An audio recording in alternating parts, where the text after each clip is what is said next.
ये आकाशवाणी का कलबुर्गी केंद्र है।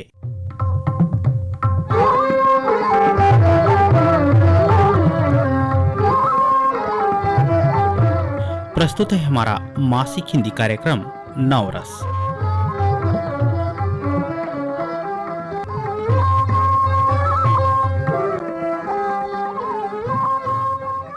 सभी श्रोताओं को आपका रेडियो दोस्त गोविंदराव एन राठौड़ का सादर प्रणाम। दोस्तों, आज के इस कार्यक्रम में हम आपको सुनवाएंगे नवरात्रि त्योहार और पर्यावरण की सुरक्षा। इस विषय को साझा करेगी मोहिनी जिड़गेकर जी। और आगामी प्रौद्योगिकी यानी तकनीकें, इस विषय पर बातें करेंगे कलबुर्गी भारत संचार निगम लिमिटेड के सहायक महाप्रबंधक संजीव कस्बे जी।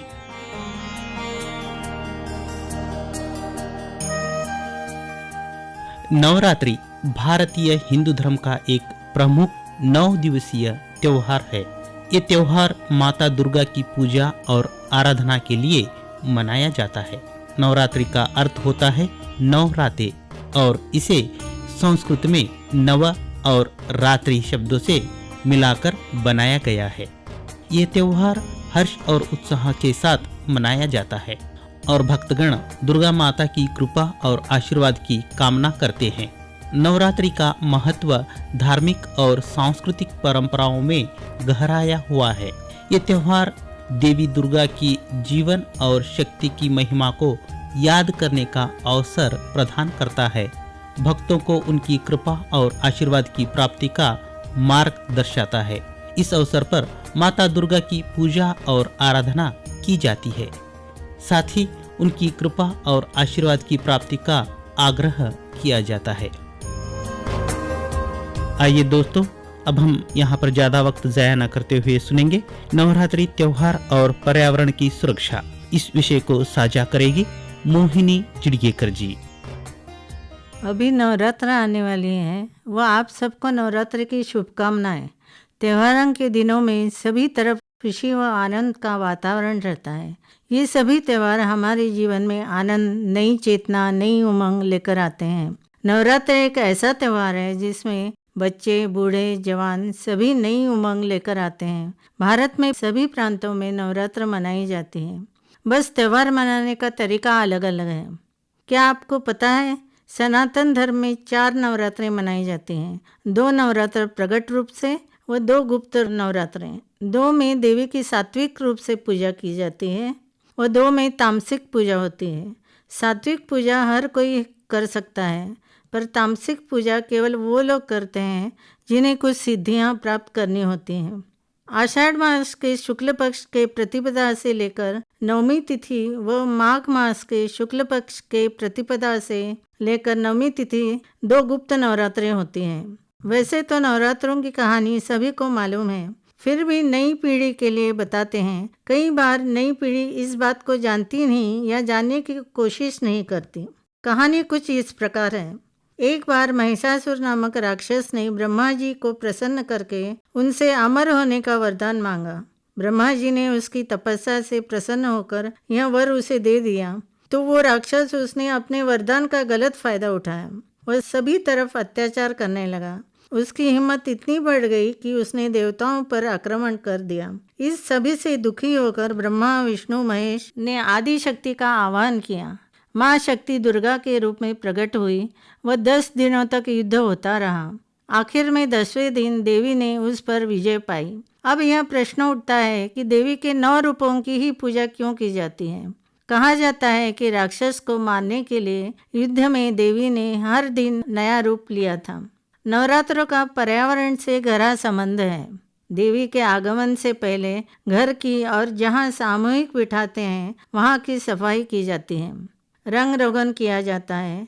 चैत्र नवरात्रों में सर्दियाँ खत्म होकर गर्मी शुरू होती है, तो शारदीय नवरात्रों में बरसात के बाद ताप कम होने से ठंड का मौसम दस्तक देता है। मौसम के इस संक्रमण काल में कई बीमारियां दस्तक देती हैं, क्योंकि आवश्यकता के मुताबिक शरीर ढल नहीं पाता। वो मनुष्य को कई बीमारियों का सामना करना पड़ता है। इसलिए सफाई चाहे घर की हो या बाहर की, हमें विशेष ध्यान रखना पड़ता है। नवरात्रों के बहाने से हम यह काम करते हैं। जिससे परिसर भी अच्छा होता है व हमारा स्वास्थ्य भी, क्योंकि नवरात्रों में व्रत रखने की प्रथा है जिससे मनुष्य संयमी रहता है। मनुष्य का आहार सात्विक हो तो विचार भी अच्छे होते हैं। 9 दिनों में देवी के 9 रूपों को पूजा जाता है। उसकी मनपसंद चीज़ें बनाई जाती हैं। उसके लिए काफ़ी दिनों से तैयारी शुरू होती है। लोग अपने बगीचों को साफ करके देवी की पसंद के फूल व सब्जियां उगाते हैं। व्यापारी भी सफाई व पवित्रता का विशेष ध्यान रखकर फूल व फल सब्जियां लगाते हैं ताकि बिक्री सही हो।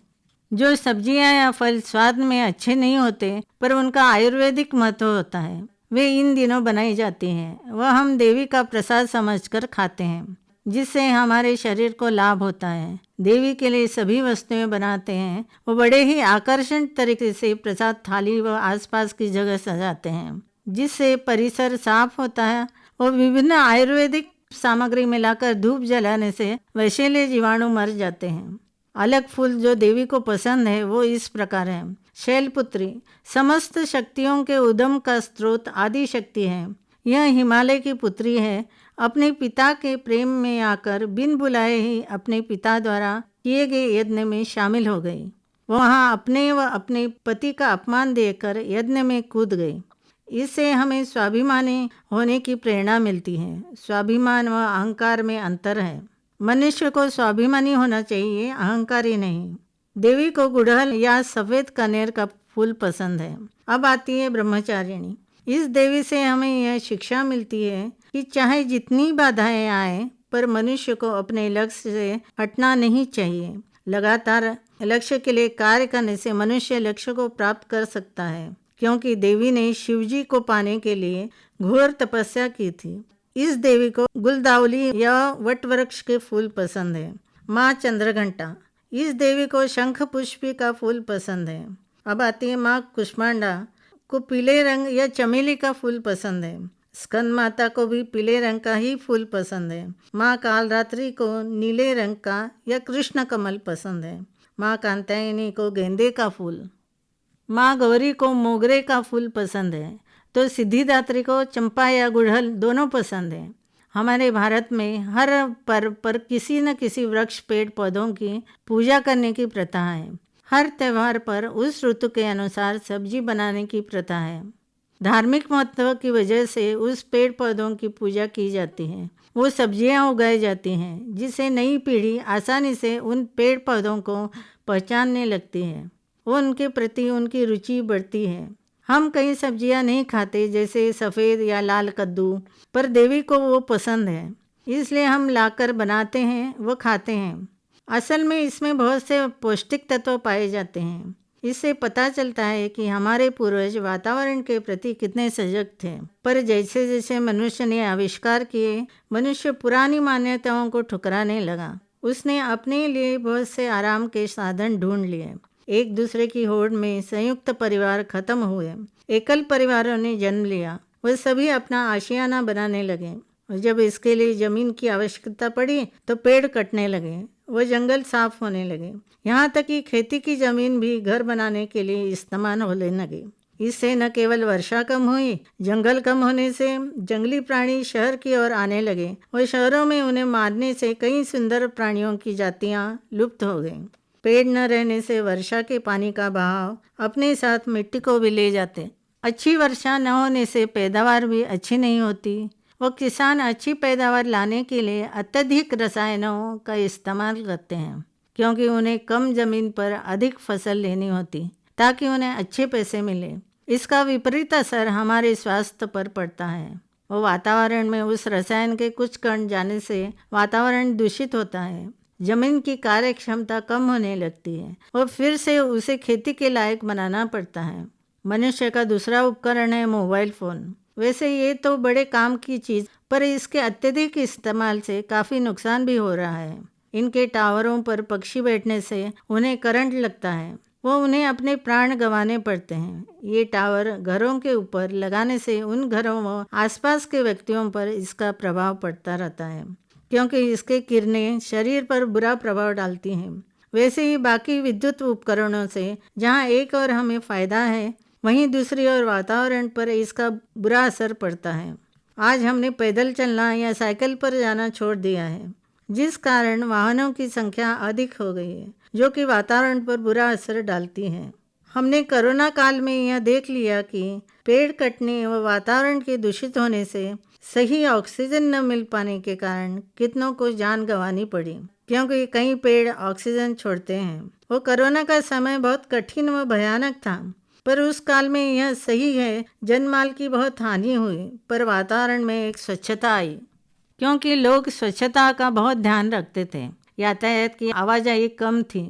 तब हमें यह सोचने को मजबूर करता है कि मानव अपने आप को आधुनिक कहलाता है, पर प्रकृति के तांडव नृत्य के आगे वह कितना मजबूर है। तब मन यह सोचने पर मजबूर करता है कि शायद हम धरती माँ पर बहुत अत्याचार कर रहे हैं। भारत में हम धरती को धरती माँ कहते हैं। ये नदियाँ, पहाड़, जंगल, पशु, पक्षी सभी धरती माँ का श्रृंगार है। हमें इनको बचाना चाहिए। अब नदियों को ही ले लीजिए, उनका पानी उद्गम स्थल पर जैसे पारदर्शी होता है, जैसे जैसे शहरों में बहती आती है गंदा हो जाता है। भारत की भूमि में नदियाँ ऐसी बिछी है जैसे मानो शरीर में नसों में बहने वाला खून नदियों का पानी है। पानी व खून दोनों ही जीवन के लिए उपयोगी है। स्वच्छ पानी शरीर के लिए अति आवश्यक है। घर से निकलने वाला कूड़ा कचरा, उद्योगों से निकलने वाले रासायनिक अपशिष्टों, नदी से चलने वाले वाहनों से व पवित्र नदियों में फूल, फल, यहाँ तक कि शव, पानी की बोतलें, जिससे जल में ऑक्सीजन की कमी होती, जो पानी के जीवों के लिए घातक है। इसमें उपस्थित विभिन्न औद्योगिक रसायन सिंचाई के माध्यम से कृषि भूमि की उर्वरा क्षमता को घटाते हैं। अम्लीय वर्षा, पर्यावरण प्रदूषण के कारण वायुमंडल में सल्फर डाइऑक्साइड तथा नाइट्रोजन डाइऑक्साइड की मात्रा बढ़ जाती है, तो ये वायुमंडल में उपस्थित जल की बूंदों के साथ अभिक्रिया करके अम्ल का निर्माण करती है तथा वर्षा की बूंदों के साथ गिरती है, नदियों में मिलकर पानी को दूषित करती है। हम बहुत ज़्यादा प्लास्टिक का इस्तेमाल कर रहे हैं। प्लास्टिक की बोतलें, लिफाफे, प्लेट, ग्लास, बोतलों तो घर जगह बिखरी होती है। यह एक ऐसा तत्व है जो पानी में जल्दी घुलता नहीं है। प्लास्टिक में रखा भोजन विषैला हो जाता है। अगर इसे जानवर खाएं तो उनके शरीर में यह अटक जाता है, जिससे उनकी मौत भी हो सकती है। यह एक ऐसा तत्व है जो पानी में जल्दी नहीं घुलता। इसे घुलने में कई वर्ष लग जाते हैं। इसके जल्दी न घुलने से भूगर्भीय पानी ठीक तरह से साफ नहीं हो पाता और नदियों के जल को भी दूषित करती है। प्लास्टिक से उत्पन्न कचरा पानी के स्रोतों को भी दूषित करता है। यह नदियों, समुद्रों व महासागरों में मिल जाता है। पानी के जीव इसे खाने की चीज समझकर खा जाते हैं, जिससे उन्हें नुकसान होता है। प्लास्टिक के निर्माण में कई तरह के ईंधनों का प्रयोग किया जाता है, जैसे तेल और पेट्रोलियम का इस्तेमाल किया जाता है, जो शरीर के लिए हानिकारक है। जो धुआं निकलता है वह विषैला होता है। यदि उसमें श्वास लिया जाता है तो वह हमें नुकसान पहुंचा सकता है। आजकल प्लास्टिक का इस्तेमाल बहुत ज़्यादा हो रहा है, जो कि हमारे पर्यावरण व समस्त धरती पर रहे जीवों के लिए एक खतरे की घंटी है। प्लास्टिक के लिफाफे सड़क के किनारे बनी हुई नालियों में फंस जाते हैं, जिसके कारण भारी वर्षा के समय सड़क पर अत्यधिक पानी भर जाता है। हमें इस बारे में गंभीरता से सोचना चाहिए। वह हम व्यक्तिगत रूप से इस विषय पर सजगता से काम करेंगे तो बदलाव जरूर आएगा। बिना जल, अन्न व वायु के जीने की हम कल्पना भी नहीं कर सकते। एक बार देवताओं पर काफ़ी संकट आया, क्योंकि दुर्गम नाम के एक राक्षस ने ब्रह्मा जी की तपस्या कर उनसे वर में संपूर्ण वेद मांगे, जो ब्रह्मा जी ने दे दिए। वेदों के अभाव में समस्त क्रियाएं जाती रहीं। ब्राह्मण धर्म त्याग कर तामसिक आचरण करने लगे। इस प्रकार सारे संसार में घोर अनर्थ की स्थिति उत्पन्न हुई। महाअकाल पड़ गया। तब सभी देवता सर्वशक्तिमान माँ के पास गए। वो प्रार्थना करने लगे और कहने लगे, हम भूखे हैं, जिस कारण हम आपकी स्तुति नहीं कर पा रहे हैं। फिर करुणामयी माँ ने साग तथा स्वादिष्ट फल अपने हाथ से खिलाए। भांति भांति के साग फल अपने शरीर से उत्पन्न किए। खाने के योग्य अनेक रस से संपन्न घास भी देने की कृपा की। तभी उस माँ का नाम शाकंभरी देवी पड़ा। फिर माँ ने संसार की रक्षा के लिए तेजोमय चक्र खड़ा किया। दुर्गमासुर व माँ में 21 दिन तक लड़ाई चली। 21वें दिन माँ के 5 बाण दुर्गम की छाती में जा धंसे। आज भी भारत के प्रांतों में घरों में शाकंभरी देवी के नवरात्र मनाई जाती हैं। हाँ, ये उसका सार्वजनिक रूप नहीं हुआ। यह पौष मास के शुक्ल पक्ष की अष्टमी से पौष मास की पूर्णिमा तक मनाया जाता है। जब हम नवरात्रों में माँ को प्रसन्न करने के लिए हर चीज का ध्यान रखते हैं, तो हम हमारी धरती माँ के प्रति इतने गैर जिम्मेदार कैसे हैं। जो धरती माँ के श्रृंगार है, जैसे पहाड़, नदियाँ आदि, उसे बचाना है। वो माँ को प्यार से संवारना है, उसके श्रृंगार से उसे सजाना है, ताकि आने वाली पीढ़ी को हम एक स्वस्थ स्वच्छ वातावरण दे सकें। एक बार की बात है, एक माताजी रेल में चढ़ी।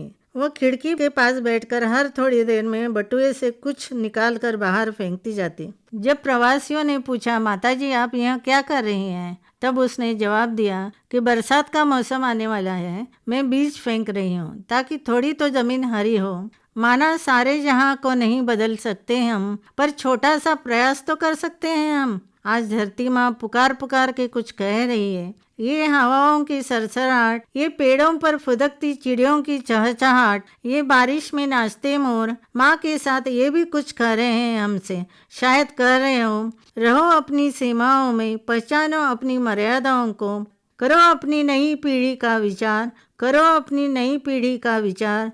जीते जी न मारो उन्हें, न छीनो उनका बचपन, वो चिड़ियों के साथ चहकना, वो बारिश में नहाना, वो नाचते मोर को देखना, वो सावन के झूले इत्यादि।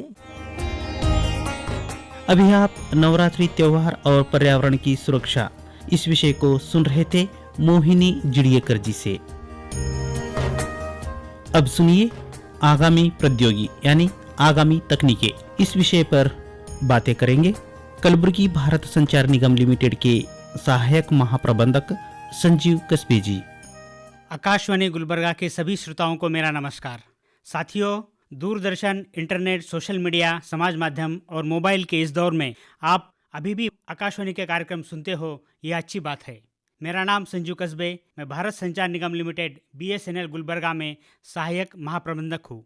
विज्ञान और तंत्रज्ञान तेजी से आगे बढ़ रहा है, ये हम सभी जानते हैं, महसूस करते हैं। आगामी प्रौद्योगिकी यानी टेक्नोलॉजीज कौन कौन से है और वह हमारे जीवन में क्या बदलाव लाएंगे, इस विषय पर मैं अपनी बात यहाँ रखूँगा। टेक्नोलॉजीज में नए उपकरण, नए निर्माण और संशोधन के साधन सम्मिलित होते हैं। विज्ञान के आधार पर नए उपकरणों, साधन, प्रक्रियाएं और नई व्यवस्था का निर्माण किया जाता है। इन साधनों का उपयोग करके हम लक्ष्य को हासिल कर सकते हैं, किसी समस्या का हल निकाल सकते हैं और अपना जीवन आसान बनाते हैं। मानव प्रजाति ने अपने बुद्धिमत्ता से विज्ञान और तंत्रज्ञान को तेजी से बढ़ाया और अनेक उपकरणों का शोध एवं निर्माण किया। इस विज्ञान और तंत्रज्ञान टेक्नोलॉजी का ज्ञान लेकर हम मानव विकास, मानव कल्याण का लक्ष्य हासिल करना है, और वो भी शाश्वत सस्टेनेबल डेवलपमेंट के तहत पर्यावरण को नुकसान न पहुंचाते हुए। विकास का टेक्नोलॉजी में गहरा संबंध है। विज्ञान और टेक्नोलॉजी अपनाकर हम नौकरियां खोएंगे, बेरोजगारी बढ़ेगी, ऐसी नकारात्मक सोच न रखकर हमें इन नए टेक्नोलॉजी का ज्ञान लेना चाहिए और अपनी क्षमता बढ़ाना चाहिए और नए टेक्निकल नौकरी के अवसर ढूंढना चाहिए। हर रोज तकनीकी के क्षेत्र में हो रहे बदलाव के चलते आने वाले वक्त में बहुत कुछ बदलने वाला है। कुछ प्रमुख आगामी टेक्नोलॉजीज इस प्रकार के होंगे। प्रथम, IoT यानी इंटरनेट ऑफ थिंग्स, वस्तुओं का महाजाल। दूसरा, मेटावर्स, ऑगमेंटेड रियलिटी और वेब 3.0। तीसरा, ब्लॉकचेन टेक्नोलॉजी। चौथा, आर्टिफिशियल इंटेलिजेंस। पांचवा, नैनो टेक्नोलॉजी। और कई टेक्नोलॉजीज आने वाले समय में हमारे जीवन में बदलाव करने वाले हैं, लेकिन ये 5 के बारे में मैं यहाँ अपनी बात रखूँगा।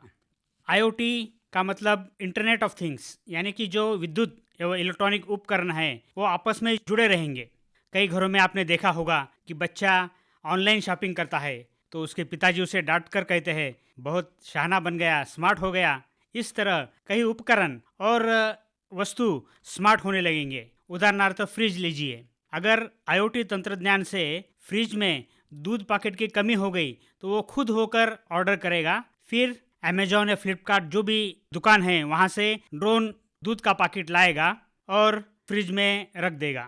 इस तरह ऑटोमेटिक स्वयंचलित तरीके से ये उपकरण काम करने लगेंगे। खेत में एक बिछाए गए नैनो सेंसर्स वो जमीन की ह्यूमिडिटी नापेंगे और अगर ह्यूमिडिटी कम है तो ऑटोमेटिकली स्प्रिंकलर्स चालू करने के लिए ऑर्डर देंगे। इसी तरह विद्युत, इलेक्ट्रॉनिक, स्मार्ट जो उपक्रम है वो आपस में डेटा एक्सचेंज करेंगी, बातचीत होगी और वो खुद डिसीजन लेंगे।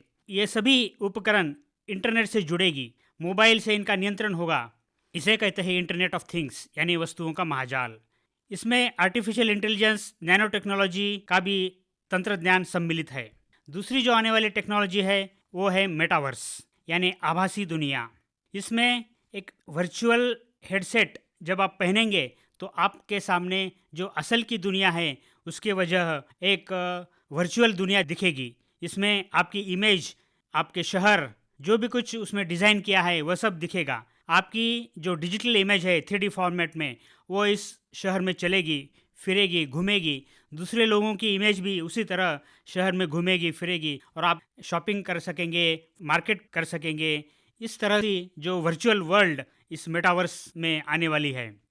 आप अपनी डिजिटल इमेज के जरिए कई मल्टीटास्किंग कर सकेंगे। अगर समझो मेरी एक इमेज यहाँ आज बात कर रही है, मेरी दूसरी इमेज एक लॉ का प्रशिक्षण देगी तो दूसरे लोग वो सुनेंगे और मुझे डिजिटल कॉइन्स के पैसा मिलेगा। मेरी तीसरी इमेज अंग्रेजी पढ़ाएगी, वो भी लोग VR हेडसेट पहनकर अंग्रेजी सीखेंगे। इस तरह ये मेटावर्स की दुनिया मल्टीटास्किंग एक आदमी कर सकेगा। यह अभी इस्टोनिया देश में, जर्मनी में यह अभी हो रहा है। वहाँ के तो विधायिका यानी संसद मेटावर्स की दुनिया पर चल रहे हैं। डायरेक्ट डेमोक्रेसी जिसे हम कहते हैं, हर नागरिक उसमें पार्टिसिपेट कर रहा है और अपने मत प्रदर्शन कर रहा है। तो इस तरह मेटावर्स आने वाली है।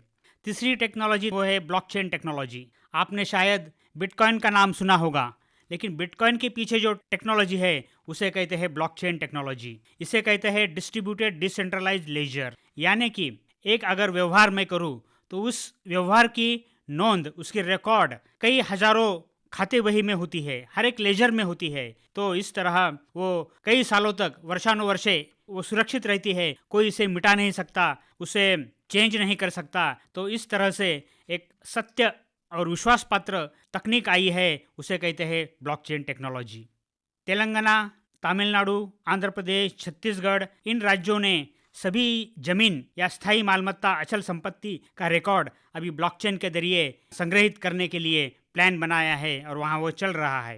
ड्रोन के जरिए वो ज़मीनी की मोजमाप कर लेते हैं और वह ब्लॉकचेन पर डाल देते हैं ताकि उसे कोई बदलाव न कर सके और वो कई सालों तक वो वहाँ सुरक्षित रह जाती है।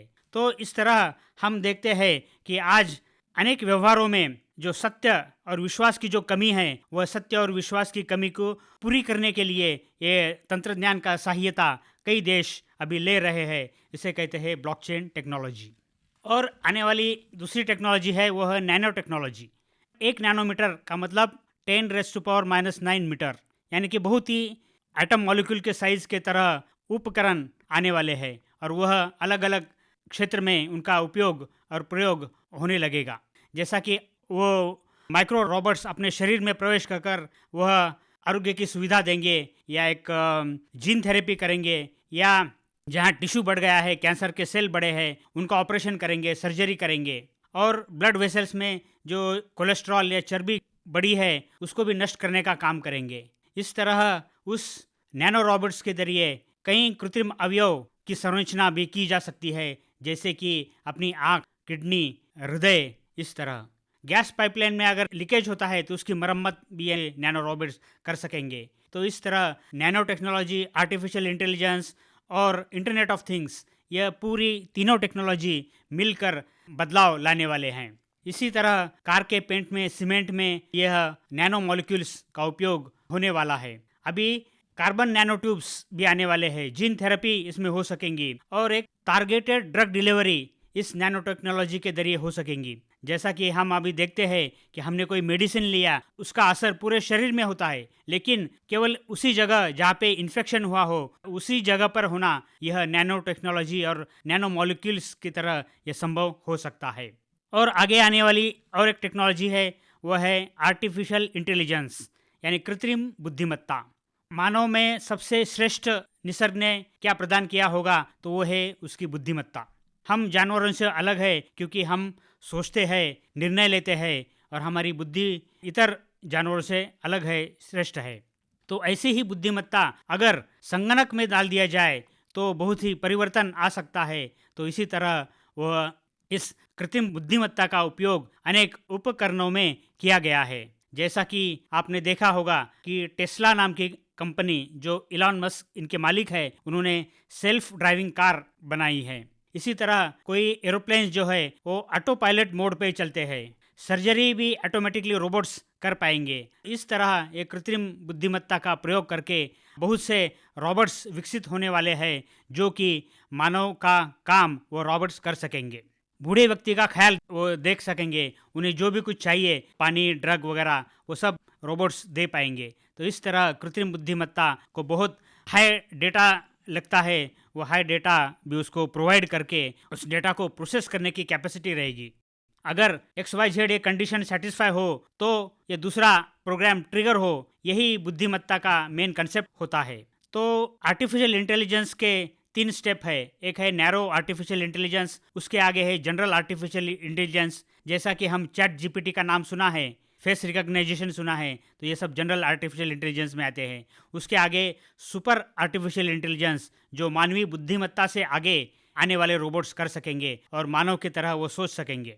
अगली टेक्नोलॉजी है जो है कि आर्टिफिशियल लिप्स बनाने की प्रक्रिया शुरू हो चुकी है, जो फोटोसिंथेसिस का कार्य करेगी। आगे उड़ने वाली कार्स आने वाली है। हाइपरलूप टेक्नोलॉजी के जरिए एक टनल्स रहेंगे जो इलेक्ट्रोमैग्नेटिक वेव की तरह, उसमें कैप्सूल के जरिए आप 1000 से 1500 किलोमीटर तक प्रवास प्रति घंटा कर सकेंगे। आगे बायोप्लास्टिक आने वाला है। इसी तरह एक वायरलेस पावर ट्रांसमिशन करने का भी नई टेक्नोलॉजी आने वाली है कि आप अपने मोबाइल या इतर गैजेट्स बिना वायर के चार्जिंग कर सकेंगे। फिर जैसा कि वाईफाई टेक्नोलॉजी है, तो आगे चल के लाईफाई टेक्नोलॉजी आने वाली है। आप जो डेटा ट्रांसफ़र करते हैं वह एयर की वजह, वो डायरेक्टली लाइट के वजह उसका ट्रांसमिशन होगा। फिर rollable flexible computer screen devices आने वाले हैं। तो इस तरह एक मानवीय जीवन में बहुत ही बदलाव होने वाला है यह तंत्रज्ञान के जरिए। टेक्नोलॉजीज बहुत से आएंगे, लेकिन हमारे अंदर वैज्ञानिक मनोवृत्ति का विकास तभी हो सकता है जब हम चीज़ की चिकित्सा करेंगे, जांच करेंगे। अगर वो वैज्ञानिक आधार पर प्रयोगों द्वारा सिद्ध होता है, तभी हम उस परंपरा बाद धार्मिक विधि को स्वीकार करेंगे। उसे वैज्ञानिक मनोवृत्ति कहा जाता है। तो ये साइंटिफिक एटीट्यूड हमारे अंदर डेवलप करना, यह भी बहुत महत्वपूर्ण बात विज्ञान और टेक्नोलॉजी के विकास के लिए आवश्यक है। विज्ञान के उन्नति के लिए वैज्ञानिक मनोवृत्ति आवश्यक है। हमें हर बताई गई बात या चीज पर सवाल खड़ा करना है। कैसे, क्यों, क्या, कब। इन सवालों के जवाब अगर वैज्ञानिक कसौटी पर सत्य साबित होते हैं, तभी हम उस बात को स्वीकारना है। हमारे संविधान के अनुच्छेद 51AH में वैज्ञानिक मनोवृत्ति, मानवतावाद की भावना को सुधार की बात की गई है। बच्चे, युवा और हर एक इंसान को तार्किक, उत्सुक और वैज्ञानिक मस्तिष्क विकसित करने की जरूरत है। कई सालों से चली आ रही मान्यताओं, विधि, पूजा पाठ से अगर दूध, तेल, अन्न और खाने की चीज़ों का अगर हम बर्बाद करते हैं और दूसरी तरफ कई लोग भूखमरी के शिकार हैं, तो हमें सोचना होगा। मानवतावाद और वैज्ञानिक दृष्टिकोण को न अपनाने के वजह से समाज में कई समस्याएं उत्पन्न होती है, जैसे कि अंधश्रद्धा हो, विषमता, गरीबी बढ़ती है। तो साथियों, हम हमारे संविधान में जो हक अधिकार दिए, उसके साथ हम अपना कर्तव्य भी है कि हम हमारी वैज्ञानिक मनोवृत्ति बढ़ाएं। हमारे शिक्षा का मतलब केवल सर्विस करना इतना नहीं है। शिक्षा का मतलब होता है कल्टीवेशन ऑफ माइंड, और education is a life long process. हम ये भूल जाते हैं कि नौकरी मिल गई कि हम किताबें भूल जाते हैं, कपाट में रख देते हैं, लेकिन हमारे आखिरी सांस तक हमें पढ़ना चाहिए और हमारी बुद्धि विकसित करना चाहिए। तो इसी के साथ मैं अपनी बात यहाँ समाप्त करता हूँ। जय भारत, जय विज्ञान, जय जवान, जय किसान। अब तक आप आगामी प्रौद्योगिकी यानी आगामी तकनीकें इस विषय को सुन रहे थे कलबुर्गी भारत संचार निगम लिमिटेड के सहायक महाप्रबंधक संजीव कस्बे जी से। इसके साथ ही हमारा ये मासिक हिंदी कार्यक्रम यहीं पर समाप्त होता है। निर्माण सहयोग था गोविंदराव एन राठौड़ का और इस कार्यक्रम के निर्माता थे सोमशेखर एस रूड़ी।